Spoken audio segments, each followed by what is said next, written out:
تو دوستو آج میں آپ کو اعلیٰ حضرت کے بچپن کا واقعہ سناؤں گا۔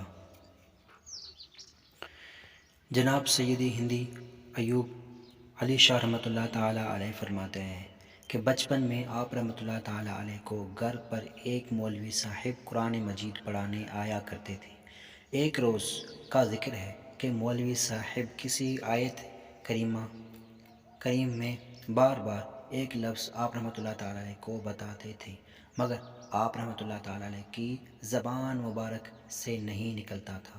وہ زبر بتاتے تھے، آپ زیر پڑھتے تھے۔ یہ کیفیت جب آپ رحمۃ اللہ تعالیٰ علیہ کے دادا جان حضرت مولانا رضا علی خان صاحب رحمۃ اللہ تعالیٰ علیہ نے دیکھی تو حضور یعنی اعلیٰ حضرت کو اپنے پاس بلایا اور کلام پاک منگوا کر دیکھا تو اس میں کاتب نے غلطی سے زیر کی جگہ زبر لکھ دیا تھا، یعنی جو اعلیٰ حضرت رحمۃ اللہ تعالیٰ علیہ کی زبان سے نکلتا تھا وہ صحیح تھا۔ آپ کے دادا جان نے پوچھا، بیٹے جس طرح مولوی صاحب پڑھاتے تھے تم اسی طرح کیوں نہیں پڑھتے تھے؟ عرض کی، میں ارادہ کرتا تھا مگر زبان پر قابو نہ پاتا تھا۔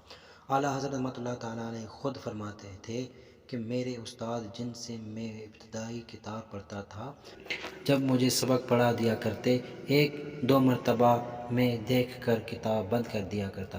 جب سبق سنتے تو حرف بحرف لفظ بلفظ سنا دیتا۔ روزانہ یہ حالت دیکھ کر سخت تعجب کرتے۔ ایک دن مجھ سے فرمانے لگے کہ احمد میاں، یہ تو کہو تم آدمی ہو یا جن کہ مجھ کو پڑھاتے دیر لگتی ہے مگر تم کو یاد کرتے دیر نہیں لگتی۔ آپ نے فرمایا کہ اللہ کا شکر ہے میں انسان ہی ہوں، اللہ عز و جل کا فضل و کرم شامل حال ہے۔ اللہ عز و جل کی ان پر رحمت ہو اور ان کے صدقے ہماری بے حساب مغفرت ہو، آمین۔